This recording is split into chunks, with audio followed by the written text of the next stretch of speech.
Okay. I think I'm going out live, but I have no idea. because oh whoa yeah, all right, there it is. My computer really doesn't like doing all this stuff at the same time. It's hilarious too because everything runs fine. I was doing like a dozen things before the show began, and then right as I'm right as I'm getting ready to start, everything stopped working, which is par for the course, right? So I had some things open.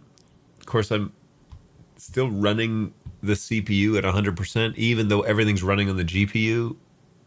So I don't know what the deal is there. Chrome is crawling, just crawling along here. So I'm going to try and get that started. And we're going to go here to my Go Live Studio tab. I'm going to throw this over here. Oof, man. This is a doozy. All right.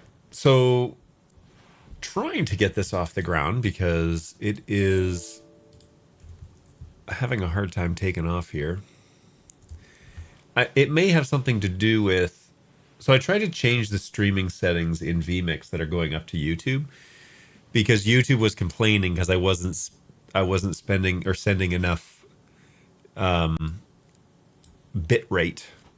And granted, I'm using a preset from vMix, and so I'm not terribly concerned about that. But right now, it's complaining because I'm not sending enough. Now, I'm watching it on my phone, so I know it's working. But Chrome really doesn't want to load. So, yeah, good times, everybody. Good times. Love that. Doesn't want to load the overview. And I've connected this to my Facebook feed. And it doesn't want to load that either. It doesn't want to.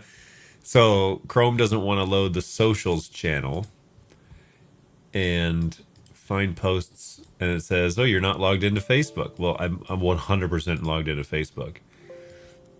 So I'm gonna let that load. I'm gonna open up socials inside Chrome on this window. Let's get started. I can see, Angus. I can see that you are you're working on it. My that you're sending over messages here. Let me see if socials will show me those, and then we will get started with that. Good morning. How fitting. I'm doing an edit in Davinci Resolve right now. I switched over from Vegas about 4 years ago after a 15-year stint with Vegas, and I haven't looked back once. And then I'm assuming this was also from my show not starting. Did you break it again? I totally did. Yes, Chrome chewing up way more resources than it's worth. For that matter, do the same with Control-Shift-Escape in Windows. Static slides are always going to be sending less data, and they'll make YouTube grumpy. What is your render time in vMix? Render time 15 milliseconds, 7 milliseconds, 10 milliseconds. Not too bad. Not too bad. All right, reconnect socials with. Now, inside vMix, I'm able to stream directly to my YouTube or to my Facebook page. But when I click on socials, it says can't connect to Facebook. So if I say find posts, it won't find posts. So it's almost like this socials is only for pages and not for my actual Facebook page, which I would love to get connected because I want to see if anybody's chatting over there, right? So let's jump into Facebook real quick. Come on. Oh, man. This is painful. Log into Facebook. I'm streaming to Facebook right now. I mean, inside vMix, it says that I'm streaming to Facebook. Select the Facebook page from the list and then click posts. Yeah, so I was just hoping that it would go to my my page, my Facebook page, but evidently not. All right, so I will try and sort that out. In the meantime, I'll go to my actual profile and just monitor that. But it does look like I can only pick pages, not. And of course, I'm not streaming this to a page. I'm sending this to my personal profile. So, oh boy. All right. Well, anyways, Chrome is really not liking it. You gotta love how consistent, smooth, and easy streaming is in 2024. Yeah, you'd think that we'd have it down by now, right? What if I only done this for like 5 years? Still not able to figure it out. But what's going on, Stephanie? How are you? Yes, most of my office is blue and white, and so those are my Toronto Maple Leaf colors. Good stuff. Good stuff. All right. Well, I will keep my eyes on the Facebook side of things since it won't let me integrate socials with my personal Facebook page, which I think is strange. But hopefully it's coming through all right. Let me listen here. Yeah, okay. It's a little echoey, which I don't care for. It's because I'm further away from my microphone than I tend to be. I need to just order a proper stand that can support the RE20, but I digress. So there you go. All right, so let's close that down. I'll hit reconnect on this, but I don't think it's going to do anything. And I'll sit inside socials. I'll actually split these screens so that I can see. Come on, there we go. All right, so I can see Facebook on one, and I can see the socials on the other. My goodness, this is painfully slow today. It's probably time to make a different machine, right? This one's starting to show its age, so it might be time to do that. More on that later. I've got to secure a budget for that, which is going to take a while. Let's be honest, it's going to take a while. So we'll have to figure that out. But all right, so the job that I have right now is the one that I took after Bird Dog, is working for an online Christian organization, and they primarily put their content on YouTube and Facebook. But they have basically gone from just trying to figure out how to do it to, needing some extra help to doing that correctly. And I don't think that I'm necessarily the authority when it comes to knowing how to operate on social media. As a matter of fact, running a social media channel is really not like something I'm professionally trained in. I didn't go to school for that or whatever. But they need to get some exposure, and so we're going to try some stuff. But that's not my primary job. My primary job is to help them run the weekly show, and so they go live every Sunday morning at what would be 9:30 Central Time, but 10:30 Eastern Time, or I guess it's like 9:15 Central Time. And they run for about an hour and a bit. And so my job is to put the entire production together, get the team ready to go on Sundays, and then when I'm there in Nashville, which is twice a month now, I actually direct or cut the show myself. So it's been fun. It's been a great little exercise for me, and it's stretching that creative side of my brain, which is not something that I was able to do too much at Bird Dog, other than the Bird Dog John support show. And so that was a regular reoccurring show twice a week, but I was doing support questions, and my primary job was to be the head of support. So it didn't really give me a lot of creative outlets, but I definitely had more opportunity for that here. And so when I left Bird Dog, kind of announced my retirement, and then this group, Safe Harbor, basically asked me if I would come on full time. So I discussed that transition with them and took a job in early January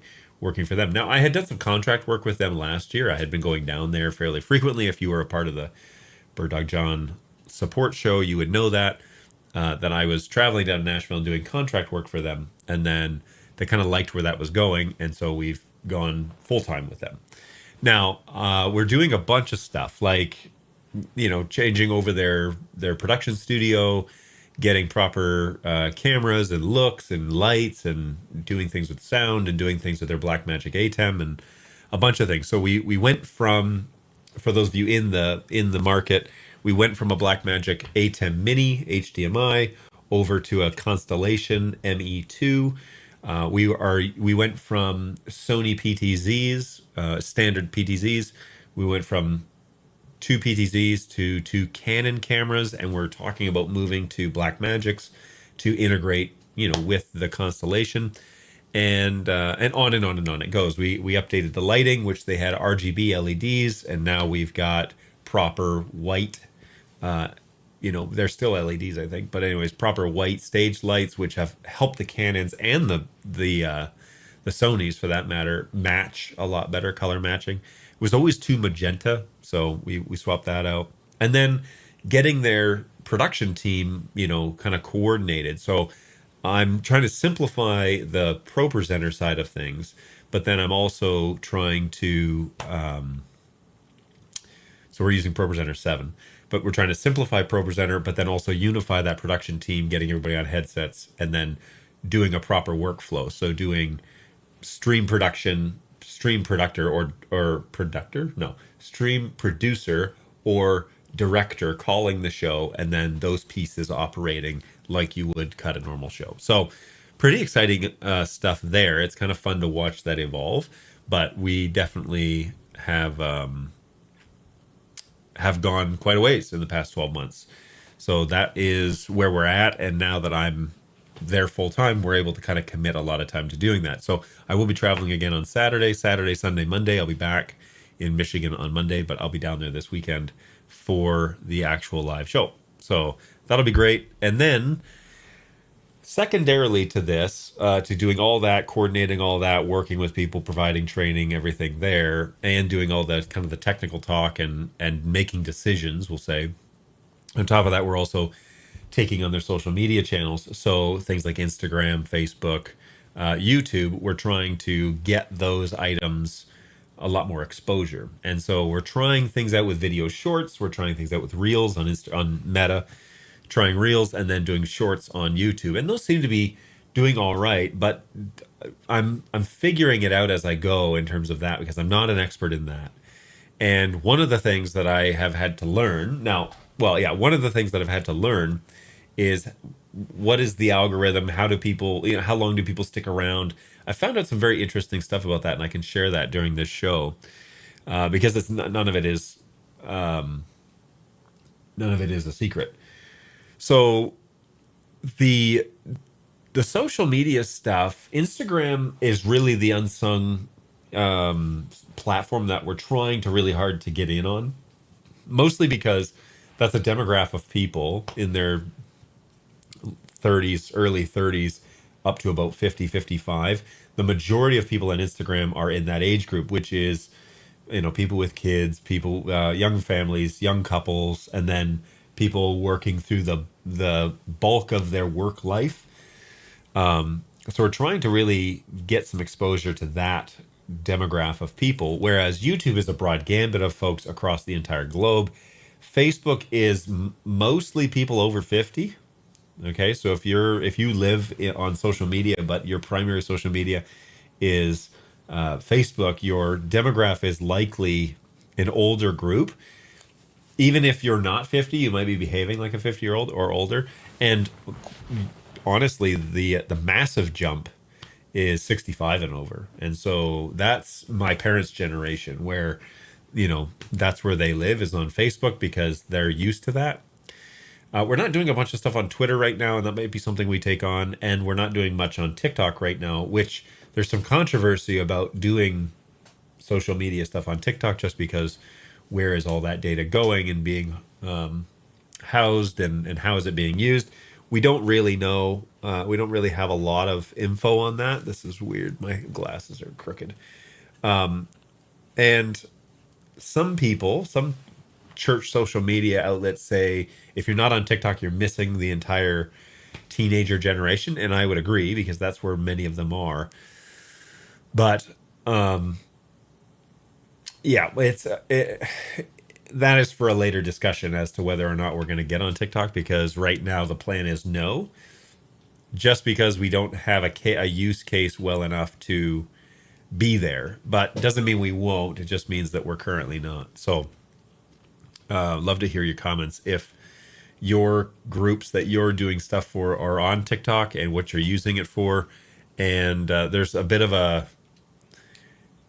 how do you get around well, I don't even know. I should look up, I guess, how TikTok is owned and being used these days, because, there's a lot of rumors out there that it's owned by foreign governments and that they are at the whim of those governments' requests. And so all your data is basically available without question, and there's no real privacy. So I'm a bit concerned about that, but that may be completely just hearsay and that may not be grounded in anything. So the push against this isn't really even my stance. It's just kind of what we've decided. My push against the devil's advocate, for a lack of a better term, point of view of this is, content needs to get up there anyways, because that is where they are. That's where people are. And so we may need to join in that conversation. Anyways, so I've been doing stuff in social media and trying to figure that out and working through the analytics, working through the stats, trying to see what, really resonates with people and what doesn't. In doing so, I use a program called Davinci Resolve, which many of you are familiar with. And what I use that for, how I use that is I'm downloading the entire lesson from the week, and then I'm going through that and finding high points in the lesson that I can get down to like 30 or 45 seconds. Now, what I've learned in all of this, I've been doing this for about a month and a half now. What I've learned about these posts is that people's retention on our posts on average run about 15 to 20 seconds. And so I'm already doubling the requirement. And it's really hard to get something of quality in 20 seconds. Like, it's really hard to do that. Because concepts that we're presenting take longer than that. I can almost guarantee that if you put a logo at the end of your short or reel, people will swipe away at that point. And so if you're going to work in any sort of logo, you need to do that on top of the video while it's going. If you want to put your website up there, or you want to put your handle up there, you need to do that while the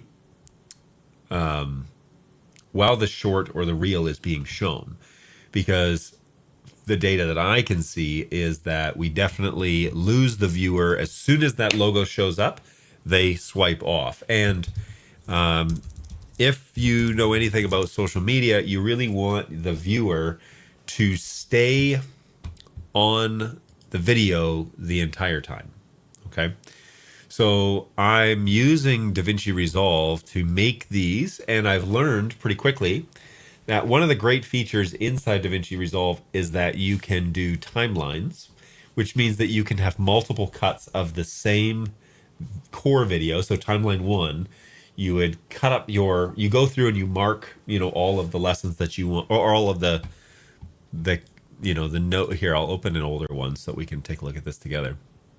But basically, the workflow that I have right now is, let's do this, is that you would open up your main timeline. All right, let me cut over here. You'd open up your main timeline, and in here is our lesson that we have going on. And then we would select the clip that I want, and I would then open up a second timeline. Okay, so by clicking here, it would open up a second one. Actually, let me do that. So I open this and it gives me 2 timeline views. And then I would say, okay, I want to see, here, I'll close these ones because I don't need them open. So I'm on timeline 1. which is the entirety of the timeline and like the whole service. And then I would just say here, I want to see, timeline 2, and I would drag that content down here. Now, with the full version of Davinci Resolve, you can have it actually scan the audio file and create subtitles, which is super handy. So what we can do there is we could say select the audio, and you go to timeline and you say create subtitles from audio. And it'll ask you some parameters, how many characters you want per, whatever, per subtitle, and then it will dump them in here. Now, it won't be perfect because you're going to be editing this for vertical. And so the way that I do that is I go to settings down here in the bottom right-hand corner, and then I say here, use vertical resolution, and then hit save. And that will crop the edges of the image just like this. And then you want to kind of get a standardized subtitle text and title platform, right? So you want to highlight all of your subtitles, which will be this line right here.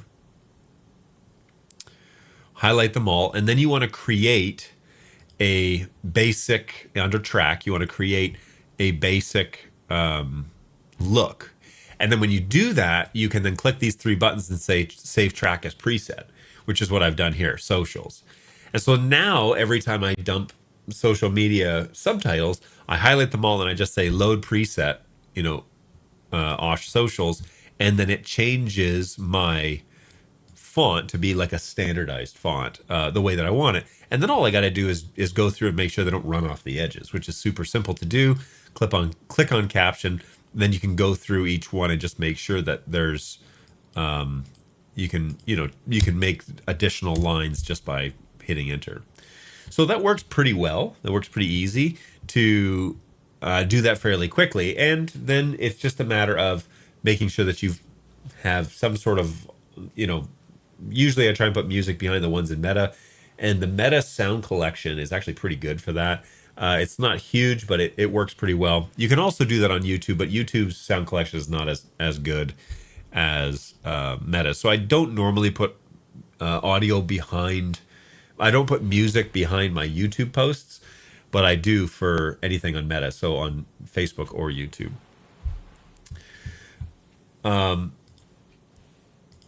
Angus says, I have absolutely no experience with TikTok. Basically, all of my work is done long form. And then no matter what's going on, NetHab? No matter where they go, there you are. Yes, that is a good motto for people. Oh, I failed to show yours. Sorry about that. It's a good motto for how social media stuff works, but we definitely are trying to be where people are, and it puts you in these kind of conundrums because if it's owned by governments you don't particularly agree with, then you're going to be you're going to have to decide for that. Angus says, have you ever worked with the Mini Resolve controller? I find it very intuitive, especially if you do any assembly using the cut page. I do use the cut page from now. I use the timeline page more than I thought I would, but I don't have any experience with the Mini Resolve controller. We should look that up because that would be very interesting to find out more information on that. So we'll look at that in a minute. Anyway, so the gist of it is I just highlight all of these. I apply my preset so that I get consistent fonts across multiple socials, especially like week to week. I was doing them individually, picking the font, picking the size. Don't do that. You want to create a standard. And I have found that there's really only a couple of standards when it comes to this. Ideally, you want your font to be bolded, usually all caps, and usually easily readable. You want it up in the middle of your frame, especially on socials, because there's going to be a whole lot of information at the bottom of the video from Meta. They're going to say, who the user is, what the title of the video is, any hashtags that you put in there. That's all going to be listed at the bottom, including the audio track, which will probably usually just always say original audio. So you want to be sure that your social media lower thirds is posted a little bit higher up, like under the keynote's chin. And so this is even a little low, but it works pretty well for, I find that it's high enough. So now if we play through this, we can see that showing. And what's beautiful about the subtitles is you can quickly change where the subtitles are, where they start and finish, by just dragging this little line left and right. Why can't you see my cursor? Okay, so you can drag this around, and it'll change when the subtitles show. So then you can look at the audio and pretty much line it up exactly. And Davinci Resolve does a pretty good job of getting it close, but it's not perfect. And so you do have to line it up and make sure that you're not revealing the next sentence before he actually says it, but also that the words are cutting on time. It also gives you that luxury of, for example, here he says the words Des Moines, Iowa, whether you're in Toronto, Canada. He says those things, and you want those things to appear exactly when he says it, but you don't want to reveal what's coming up next. And so there's a little bit of finesse, like a little bit of artistic license that you need to handle there, because you want those words to show up correctly. And then you can also take the opportunity then to highlight specific words. So if he says something really critical, you want to change those to yellow or green or something like that, you can do that inside this inspector on the right-hand side. Once I've got my media pool populated, I can get an entire rough cut assembled with the controller before moving over to the edit page for the fine tuning. I recently did a job using Fusion. My canvas was 9600 by 1080 pixels. It was a 1-minute loop projected 100 feet wide across 5 projectors. Oh my goodness. Resolve Arena handled the mapping and the output. Very cool. Yeah, that's neat. That's pretty neat. Yeah, that's really noticed. Stephanie over on Facebook says, yes, I've noticed these. Hey, you're doing a great job. Oh, thanks, Steph. Appreciate that. Always good to hear from you. And yeah, we're trying to do more with our social media stuff over at Safe Harbor. So if you've noticed those, be sure to hit those thumbs up. Any social media stuff that has happened in the past 2 months has basically been me and another gal named Hannah. We've been putting up posts as much as we can to try and get some exposure to what it is that we're doing. So appreciate that. Thanks for hanging out with us. All right, so I'm using Davinci for this reason, and this is my standard workflow. Now, I'm also using this for color correction. We're reposting the sermons a couple weeks later. And then, so we repost, like this week's lesson on Sunday will get posted in 2 weeks to YouTube. And then when it does that, I link everything back to that post. Because what we're finding is people that are coming to our channel for our content, they're not really coming there for the live service. What they'd like to find is the lesson that we had, right? So we're moving those lessons over to a video playlist, and then the whole series is going to be posted there.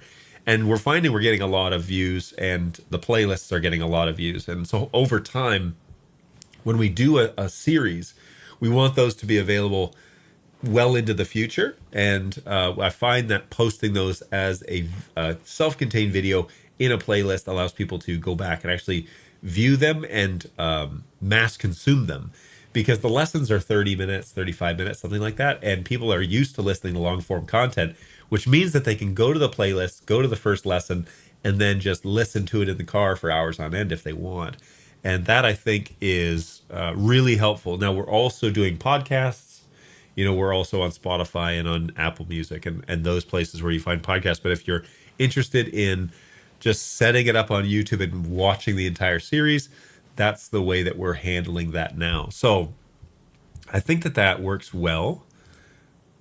I'll go to my actual profile and just... All right, let me just pause that. Sorry, I just wanted to hear my audio.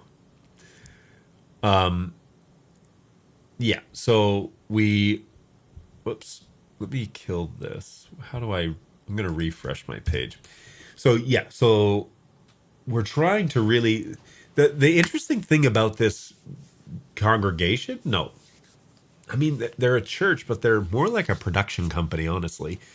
The thing about the content creation that we're doing is they don't really have a brick and mortar.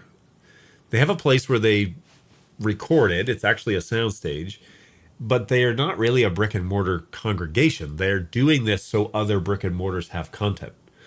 But they're hosting every week. They're on Sundays. They do a full service, and there's a lot of home churches that are tuning in during this. And so it's kind of a really cool concept. But looking down the road, if I'm to take a 30,000 view look at this, really the goal is to create high quality content as best we can and make it available for as long as possible. So we're kind of at the the whims of YouTube. That's our primary platform right now, but we're also streaming to Facebook, and we're looking at streaming to Instagram and a few other things. So yeah, it's a really neat thing to be up to. So okay, so that's how I'm using Resolume. My workflow feels a little bit clunky. However, I have integrated a companion X keys, not companion. I'm using X keys natively. So I'm using Pi Engineering software, and I've got my little X keys 24 that I had at the Bird Dog office. That was mine. I have it here along with my Stream Deck, mind you. Stream Deck is handling vMix, and then X keys is handling all my shortcuts that are being done in Davinci Resolve. And so I can change audio on the fly. I can change what view I have on the fly. I have a blade button which cuts, stuff really fast. But I can also get into like new timelines, new project management settings, all of that stuff really quick, which I find speeds up things like substantially. And I have probably another dozen buttons that are not programmed. My most recent button that I programmed was the mark button, mostly because what happens on Mondays is I watch the entire lesson and I just mark places that I think that might be a good one. Like he's setting up for a quick story or something, and I mark it. And then when I go back, all I got to do is look for the marks that I put in the timeline and just cut those ones that I think are going to work. That works really well. And so I added that recently. But my little X keys is serving a function. Now, interesting thing about that is I bought a really long USB cable and I run it over the door because my work computer is actually on a secondary desk away from my primary workstation. I remote into that workstation from here, from this computer, but I run my X keys over my door and into that machine. And so this X keys is actually, plugged in over there, whereas my Stream Deck is plugged in here. So it's an interesting workflow, but I'm primarily editing from this computer remoted into that machine. And that just keeps me centralized. That desk is fine, but I don't really have a proper chair that sits up at it. And I have 3 screens here, so I can do whatever I need to here. So that works pretty well. Yeah, I feel like that's pretty well. It works pretty well. I feel like there's a lot to learn from educational YouTubers like Smart Everyday, Steve Mold, on how they present their weekly videos. It's true. There is a lot to learn, and there's a lot of stuff out there. The videos aren't a show or service, but a singular topic explored from every angle. Ooh, I like that. That might be a format I would do well in. Yeah. There's a guy, Anthony. I had him on the show a couple of times. He used to work for YOLO Live, I think it was called, but now he's kind of doing his own thing. He's running his own YouTube page. So check him out. He does some of that stuff where he does his own he kind of like explores technology and whatever, and that's been really good. I've been learning on the fly. I mean, one of the things that I really like about this job is one of the things that I really like about just how I work well is getting in and figuring it out. Like that's something that not everybody appreciates about life. That sometimes you just got to get in and click the buttons and see what they do. And for the most part, things are not set up to self-destruct, and so you're not going to create everlasting damage. As long as you're not being absolutely crazy. And if you think that it's a crazy concept, then go on YouTube and find out if it's going to destroy something. But like working inside Davinci Resolve, I've used Final Cut X. I've used various tools to cut video, and I prefer to do it on a Mac, and I prefer to do that in Final Cut X. And then when Davinci Resolve came out, I downloaded the free version. That's how I was cutting all of my stuff at Bird Dog was the free version of Davinci Resolve. And then when I moved here and I had to do subtitles, well, that's a paid program. So the church group, because I'm primarily working in video and uploading stuff like that, they bought me a copy of the full version, and it works great. It's a great little program. I haven't explored it too much. I'm doing what I need it to do, but I'm learning. Every week I do stuff, I'm learning stuff about it. So that has been working out great, like in my favor.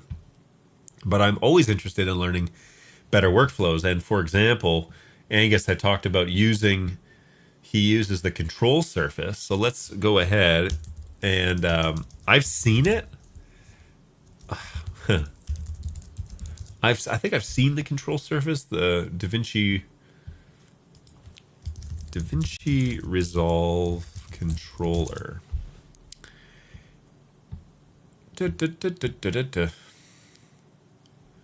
Of course, Amazon is crawling along. This is where I primarily go for all of my stuff. Come on, Chrome, you can do it. All right, now are you referring to the speed editor, or are you referring to? Oh my gosh! All right, let's try this again.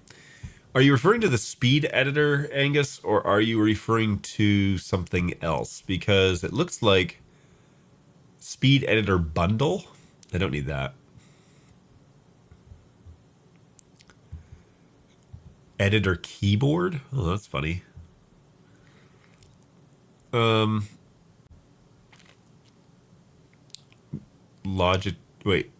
Logic keyboard design. Oh my goodness, I can't even.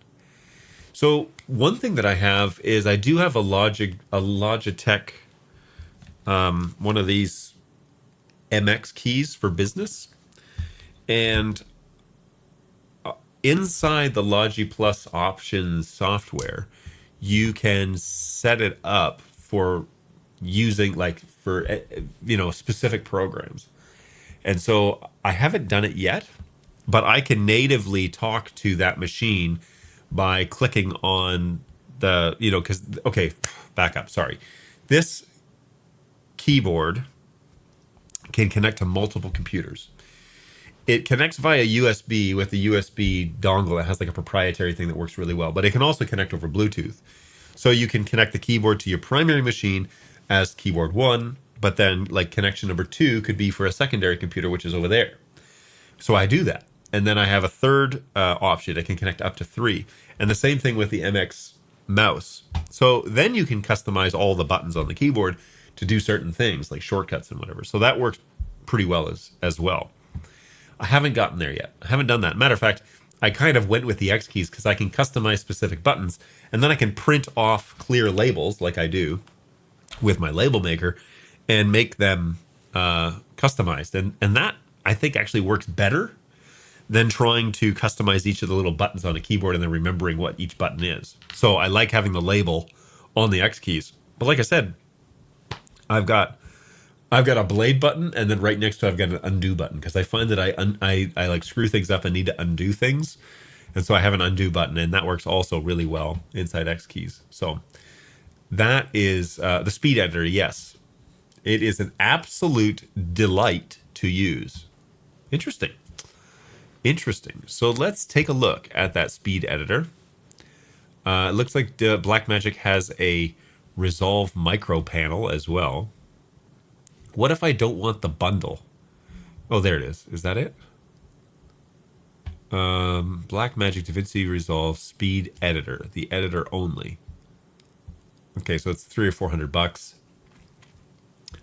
That's the same price as the software. All right, so let's take a look at these keys real quick and see what options we have.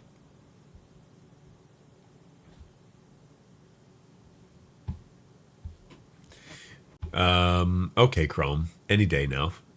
All right, here we go. So I'm assuming it's USB. Is that right? Source type. Ooh, that's cool. Is there a function button? Is that stop, start? I mean, yeah, this is slick, man. This is pretty slick. I actually find it quite handy to have a second Resolve Studio license. Really? In what instance is that needed? Ooh, I like the little jog wheel. That's fun.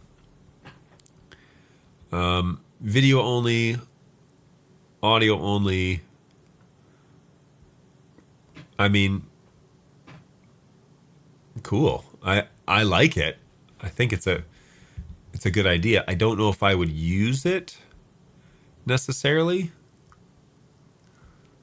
I've seen this Tourbox Elite, Tourbox Neo. I've seen this touted as well for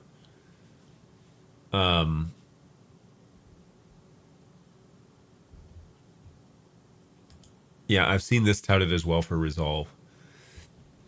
It's USB-C and it has a built-in battery.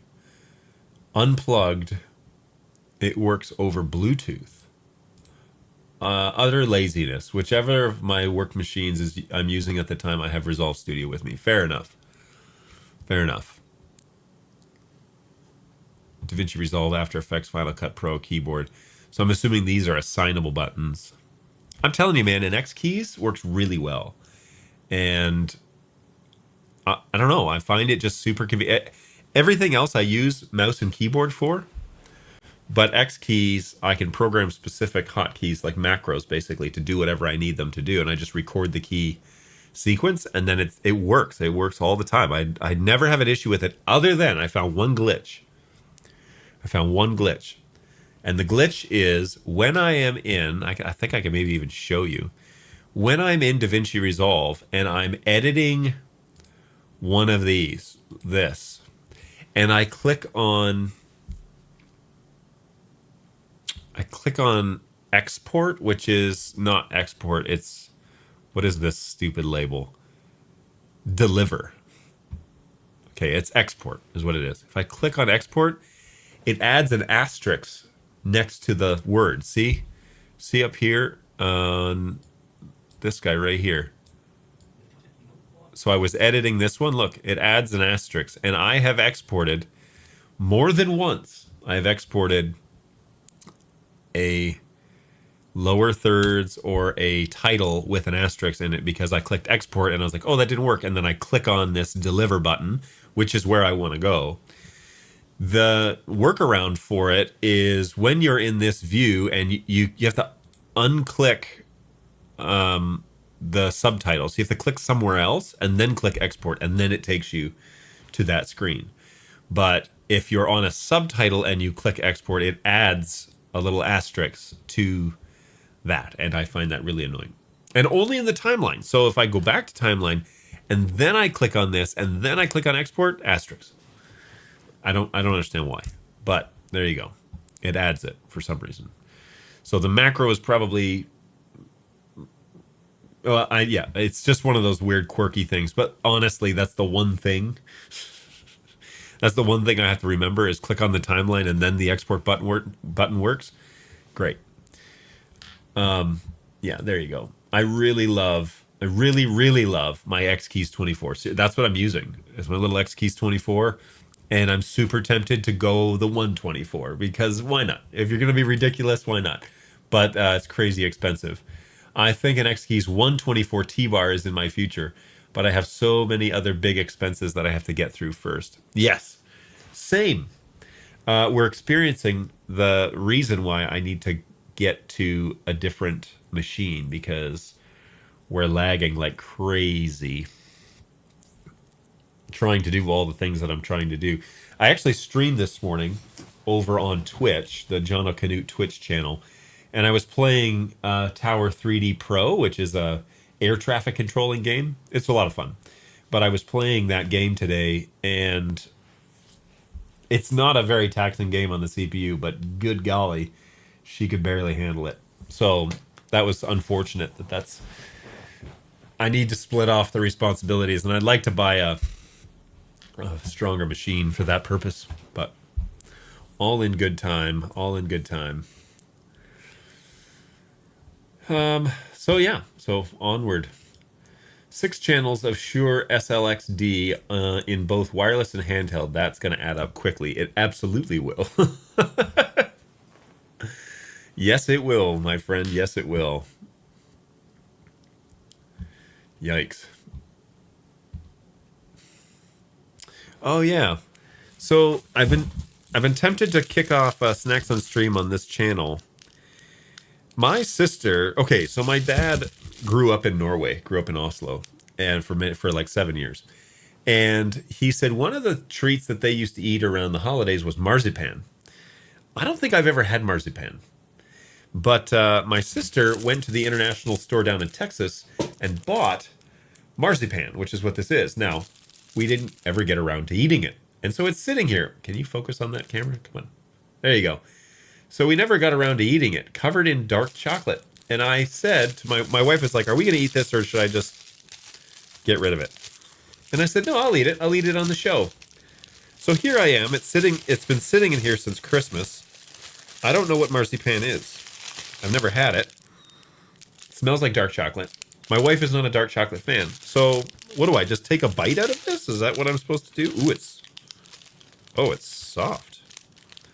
So yeah, I don't have a snacks on stream bumper. I totally should. And I don't even know if I saved it in my stuff that when I left Bird Dog. But it smells like dark chocolate. Let's have a little taste and see what marzipan tastes like.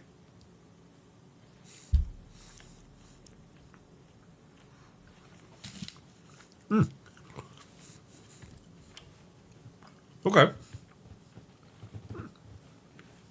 You know what? I think I have had this before. It's a familiar taste, but from a very long time ago. Oh, good. Good call. Full screen. Sorry about that. So, this is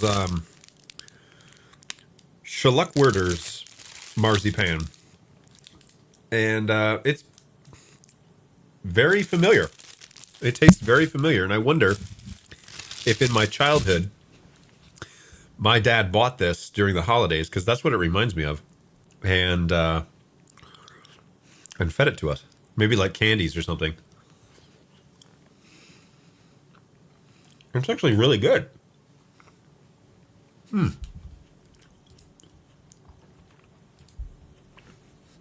Go full screen. Yeah, thanks, Angus. Lapel and handheld there.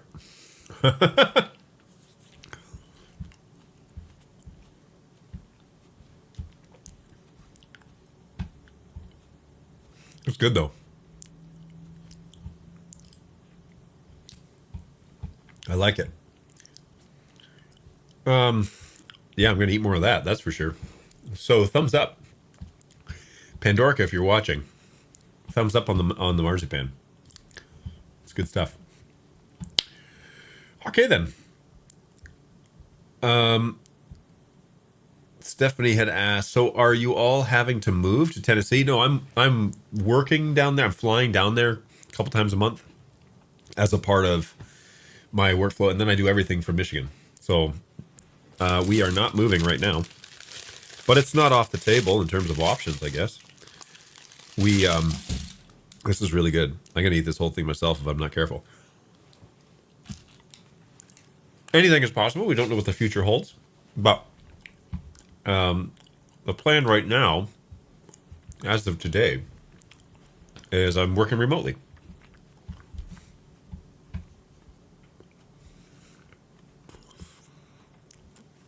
So is this just a legit, like, people eat this as a candy? Because it seems kind of excessive. Like, very rich. Whoops. Oh, okay.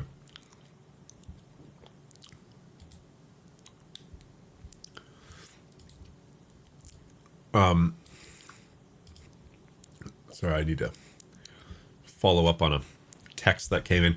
The other thing I love is now that I have kind of a personal Mac here at home, I can link all of my stuff to the Mac and I get to type text messages out on my keyboard, which is very handy. I cannot what am I trying to say here? I cannot speak highly enough of Chrome Remote Desktop. I use it all the time. Matter of fact, 2 weekends ago, or a weekend ago, not last weekend, but the one before, I was flying down to Nashville. I was sitting in the airport. I was early, as I do, and I pulled up my iPad Pro, which is almost a 13-inch screen, and I got out a Bluetooth travel mouse and a Bluetooth keyboard, like an Amazon keyboard, just little ones.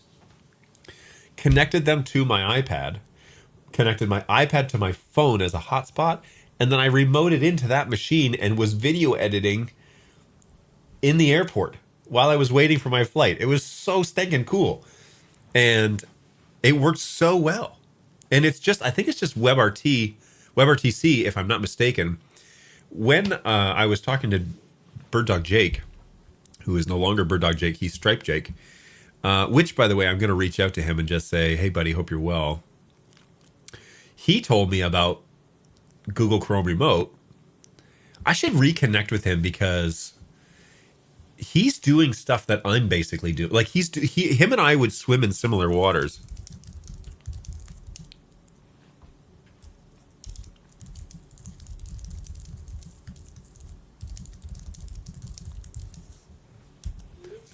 Yeah, I'll reach out to Jake because he's a good dude to keep at arm's length. I don't want to lose touch with him because he's a valuable friend.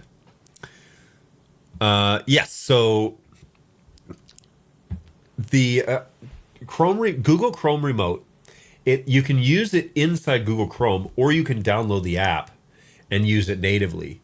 And so I have the app on all my machines, and I have all the computers that I interact with, including the ones in Tennessee, all registered to my name. And I can get in and do anything I need to from anywhere. It's so stinking cool. That's how I operate on this machine over here. I don't ever sit at that desk. Although I have a keyboard and a mouse for that desk. I primarily work from here, and I look at my screen here while it's going on there. But yeah, it's a great little system that I have, and it works really well, and I can access it from anywhere. So when I'm in Tennessee and I need to re-upload a video clip from here, I can log in on my iPad and it operates like a computer. It's so cool. Yeah, I was in Detroit waiting for my flight to Nashville, and I found a little table at the end of the terminal.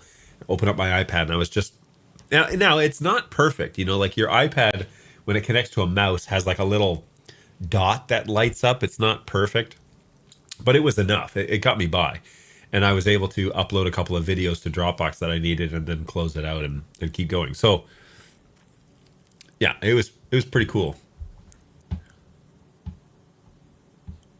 Chad says, hey, are you still open to freelancing? I might have a hockey thing near you in a couple months. Oh, cool. Yeah, let me know what's going on. That'd be fun. Well, I'll be adding that to my arsenal then. Seriously, like my workflow is so wild now because here's the thing. Okay, so we have 3 computers at the soundstage, and I had the sound tech, the lead technician was over there, and him and I were coordinating getting like a service set up, and I was able to jump between computers faster than he was able to walk between computers. Like I could log out of one, log back in. Then I found out during that session, you can open multiple instances of the app and have multiple computers open at the same time. So now you can, if you have 3 screens like I do, now I can have basically be connected to 4 computers. The main one, this one, and then that Mac and the 2 Macs that are at the soundstage. Open on all 3 screens and be jumping between them and doing things all simultaneously, like super, super fast. And it worked without a flaw. I didn't notice any delay, any lag, whatever. And so regularly he says to me like, oh, okay, like, let's be sure that this works. And I'll be like, try now. And then it'll be like, oh, yep, it's done. Because I can get to any of my machines from anywhere. So I don't have to be like, hey, wait till I get home. I can literally do it on my iPad if I needed to. So I don't have a laptop. It's my one regret is that I don't have a laptop that makes me truly mobile. But my iPad is like second best. So that works pretty well. This marzipan's good, by the way. I run Google Remote Desktop on my home vMix machine. So when I'm on location, I can see my SRT camera feeds connecting in real time. That's cool. Yeah, that's cool.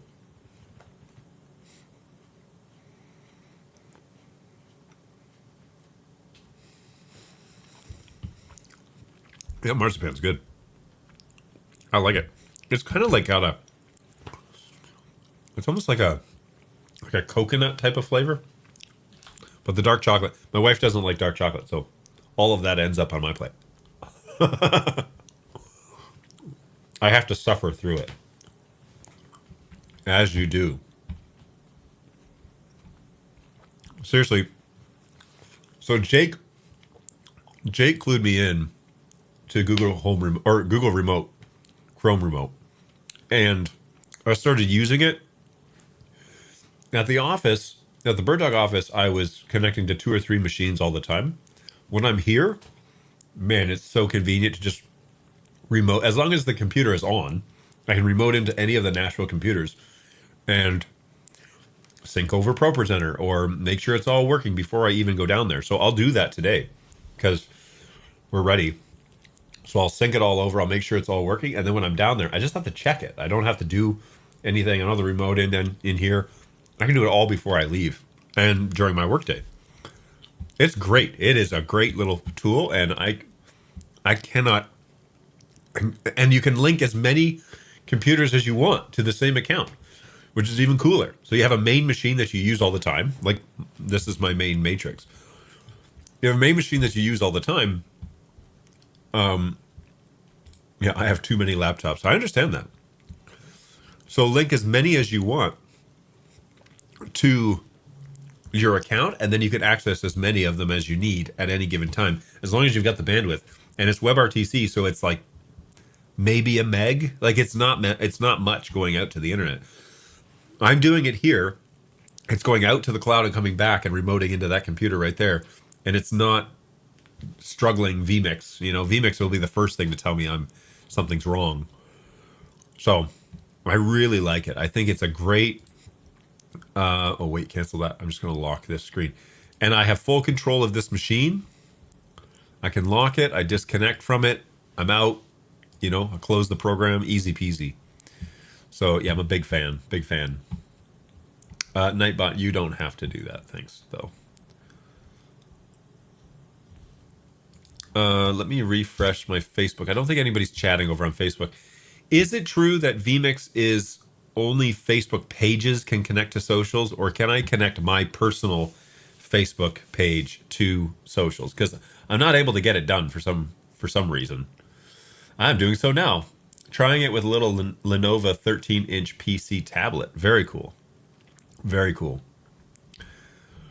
Yeah, give it a go. It is great. And it's free. It's like free remote, no problem. And I can open up right now and tell you what computers I have access to. Like, I fire up the program.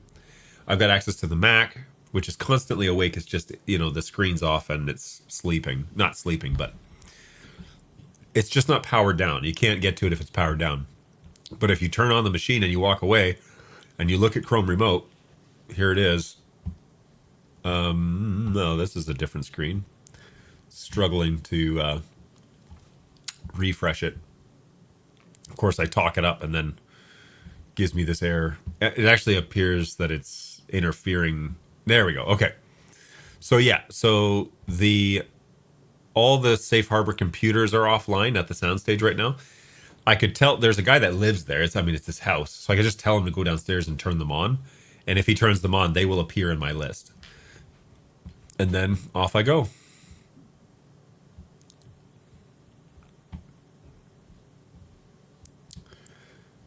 Yeah, it's pretty cool.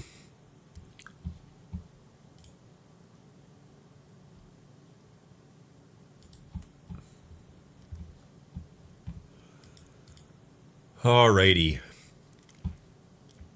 Now I was gonna look at. All right, we'll let Amazon reload here. I need to lighten the load here. Amazon's. Yeah, I've got a lot of windows open. I probably should go a little easier.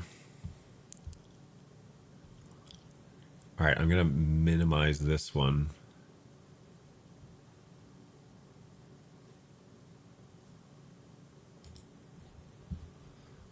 All right. I guess. Oh, from vMix Help. Note, Facebook privacy security policies only allow access to comments from posts on public pages. User profiles, groups, events, other Facebook content is not available. So what? Do I have to make a Facebook page then for my own for my stream stuff? Maybe that'll be more appropriate because then just people who want to watch, they won't see it in their feeds like this, but they could join us over there. It's not a crazy idea, I guess.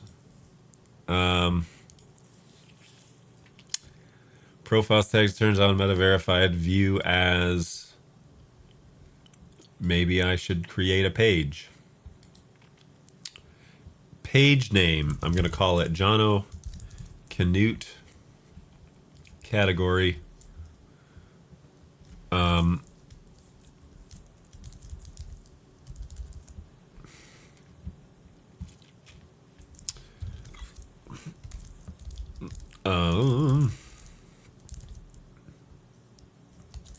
There's no category. Oh, it's required? Oh, for crying out loud. What best describes you? What, how to? How to? That's not an option. What best describes me? Streaming? Nope. What best category? Influencer? Really? You think I'm an influencer? That's flattering. Thank you. The only options for that are real estate and restaurant for some reason. Let's pick a. Keep them coming. Keep the categories coming. I don't know what to make of it. Category. Why doesn't it type something to get started? Why doesn't it give me a list? Social media agency, visual arts, no. Information technology company, science and tech. Nothing under social media agency, social services, nonprofit, scientist.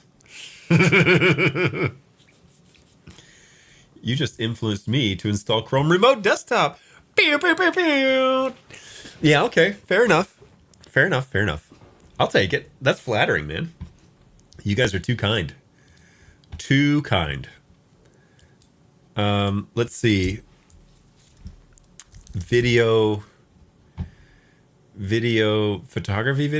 videography, no. TV channel, no. How about entertainment lawyer? What? Adult entertainment services? Wait, you have adult entertainment services as a category, but you don't have influencer or like technology or how to. You don't have any of those. Whoa, it shares the audio too. Oh yeah, sidebar. It can share the audio as well. Isn't that so cool? Seriously, shout out to Jake. Shout out to the influencer formerly known as Bird Dog Jake, who influenced me for show.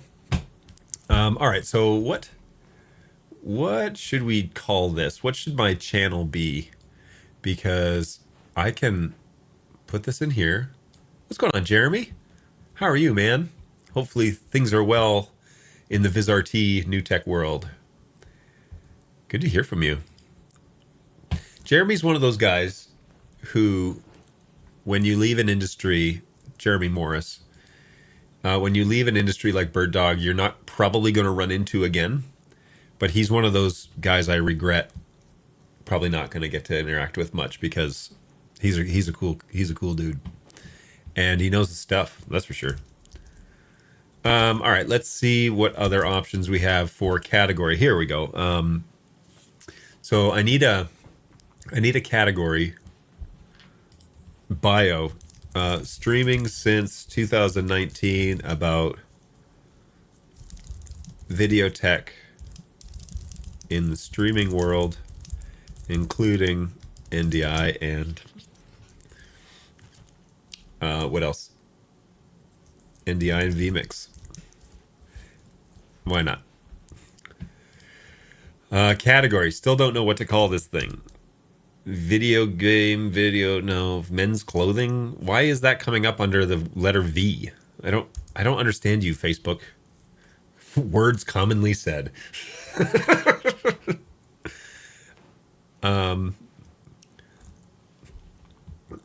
Page name. Formerly Bird Dog John. Oh, I'm out of characters. Page name, John O'Canute. Bird Dog John. There we go. Invalid characters. AKA Bird Dog John? No, we can't do that. All right, we'll just do this. Streaming since, let's just say streaming about video tech.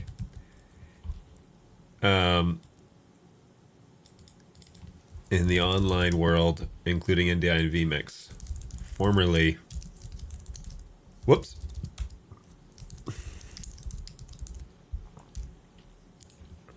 Formerly known as? Yeah, there we go. Okay, so I still need a category. Anybody have any categories that you want to? What should this be called? Online? Nope. How to TV show? Just show. All right, create a page. All right, y'all. We're creating the John O'Canute page. And it has been created. Now you can add images. Go to your page to add more details. Okay, cool. So I don't have a website, nor an email that I'm going to share, nor an address. I don't have any hours. Oh, you know what? I do have hours. I will be on opening at typically 11 on Thursdays and closing sometime. What time is it right now? Yeah, maybe like 12:45, 12:30, something like that. Okay, safe. All right, so we got that. Next. Educational? Ooh, or personality? Ooh, these are all good suggestions. I'm a personality. Educational seems reasonable to me. Educational. Okay, let's go. Can I go and change this info? Previous. Educational consultant? Hey-oh. All right, let's do that. Next. I don't know if that is what they meant by that, though. Am I actually an educational consultant? Because I'm not a consultant for education, although I am. I don't know. I don't know how to put this. I just don't know. All right, let's see if I have my former headshot in the streaming folder. Is it here? Oh.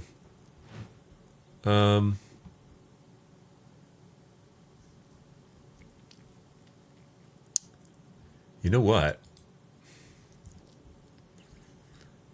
There's a good photo of me in. Is it still in my downloads folder? Hopefully. Probably not. Because I dump everything in my downloads folder usually. All right. So my page has been created. If you look up John O'Canute, then I won't spam everybody on Facebook. You can just join me there. Let's go to I want to see this as. Sorry, I'm not showing this right now. I want to see the pictures. There we go.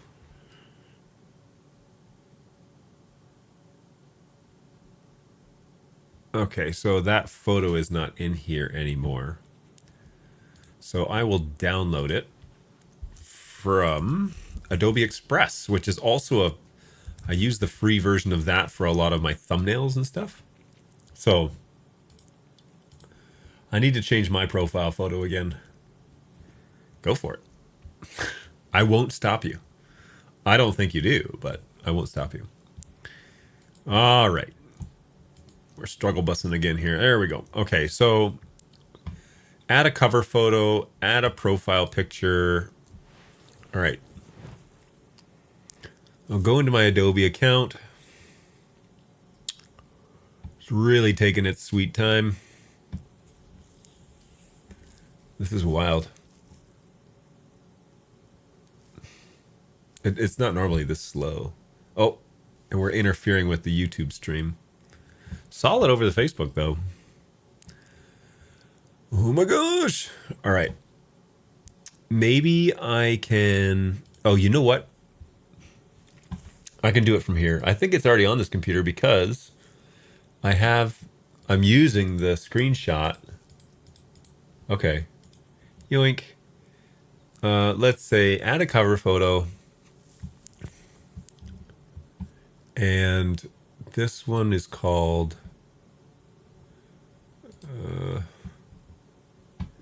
streaming ending starting screen. If we open this, there we go.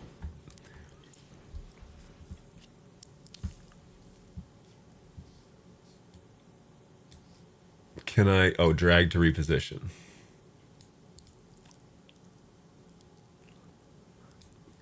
Cool. All right, that's good. Add an action button. Customize an action button. Opens a website with a video. Can I do this with like YouTube?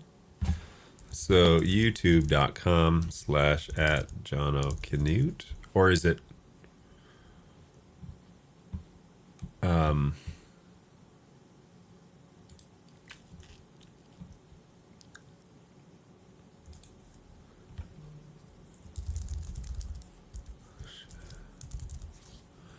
John O'Canute? Ooh, subscription. Let's do that one. Yoink. All right. Like this. Save. All right. That looks good. Oops.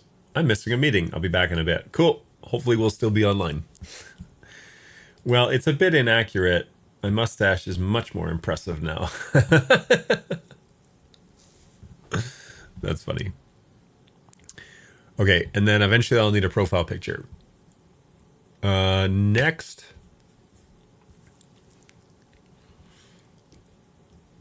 What's your WhatsApp phone number? No, we're going to skip that one. You want to invite your friends? Do I ever? All friends? Oh, wait. NAB show. Pro presenter. VMix experts. Will it only show the people that I'm friends with? Probably, right? Xkeys users. Cool. All right. Well, I will do that later. Next. Page. No, don't miss updates about your page while you're switched over into the other profile. Marketing and promotion emails about your page. Find out about Meta. Blah, blah, blah, blah, blah, blah. All right. Pass.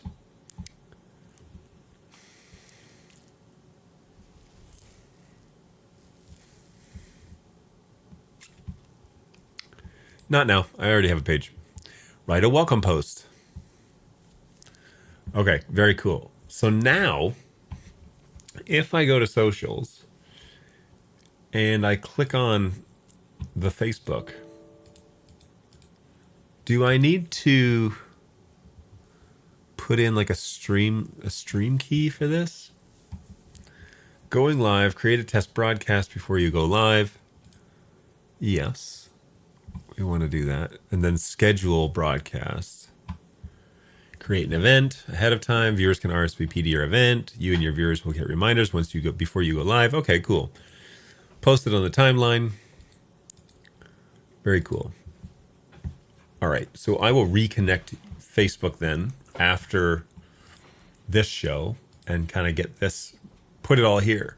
But if you're still watching and you want to join my page is John O'Canute. What the? I don't know who that is.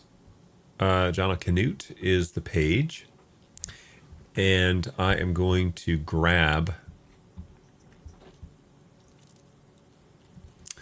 I'm going to change this cover photo. I'll take off the show is starting piece and just make a secondary one. And then I'll also get a photo of myself. And yoink. Let's see if... Yesterday, I was logging into Amazon Photos, and it wouldn't load any of the thumbnails, which I thought was strange. It worked on my phone, but it wouldn't load any of the thumbnails inside of Amazon Photos. Doesn't matter what I did. Now, it works today, so phew. But it wasn't working yesterday for some reason. All right. Now, I took a picture when I was at Bird Dog with like a green background that I really like to use for my stuff. So I'm going to do that. I did it before Christmas, I believe. Whoa, way before Christmas.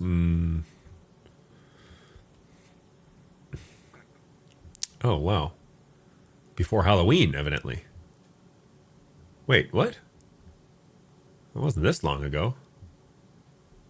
Oh, it was. September 12th? My goodness. Okay, so let's go ahead and download that photo. Let's hope it's not a... it's an HE... it's one of these Apple photos. I don't mind Apple's format, but it's a bit annoying when you need to use them for anything. So then you got to convert them and blah, blah, blah, blah, blah. Convert. Close. It's a halfway decent picture, though. All right, so I'll put that one in here.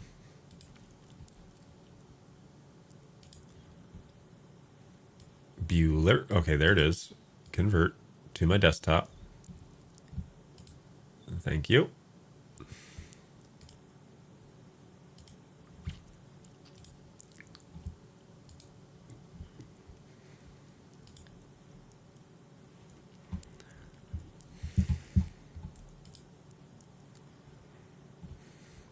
Come on. There it is. Open. Upload. Save. All right, so now you're going to see, if you go to the Facebook page, John Canute, my face should be in there.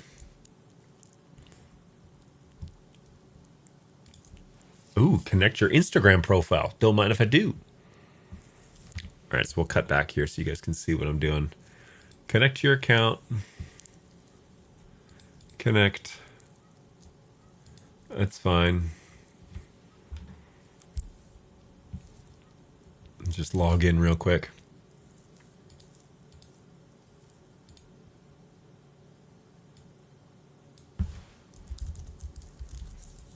There we go. Oh, whoops.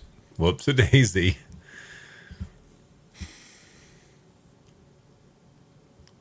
Oh. Apparently that worked. Apparently that worked.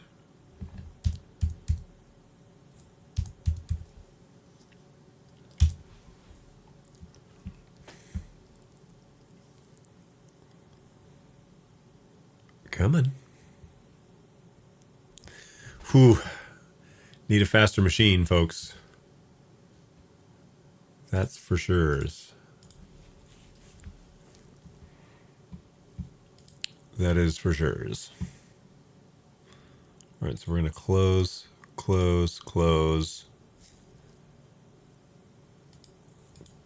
Come on, Instagram. You can do it. Oh, geez.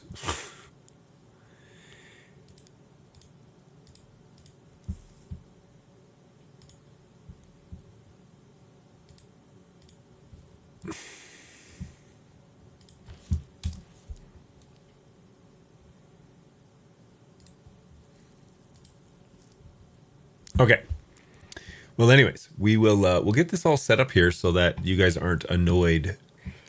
You Facebook users don't get annoyed with me posting in my personal account. Man, it keeps circling around. It keeps doing this. Okay, log in. Log into Facebook interfaces using this account. Okay, the screen went away. Now what? Hey, okay, we're done. Very cool. Bird Dog John claimed ownership of John O'Canute. Bird Dog John is formerly Bird Dog John. So, okay. So back to settings now for Jono. Let's head to the home page. And this is not something. That's not anything. I don't care about I don't care about Taylor Swift. All right. So we're set up. I'm going to have to change my newsfeed settings because it's borderline inappropriate. But we'll get that sorted up and that'll be great. All right. Let me pull up socials one more time, see where everybody's at. Looks like we're all good there. So we're all caught up. It is 12:30. So I need to finish up a couple of things before I head out for the weekend. And so I will definitely be busy this afternoon, and I need to go pick up the kids from their school, and so that'll be an hour or so. But thanks a lot for coming along. That's what I'm up to with my new job and Davinci and all that stuff. And today we tried marzipan, and we'll keep eating that. That's for sure. So good times, everybody, and we will see you all in the next one. Take care of yourselves out there.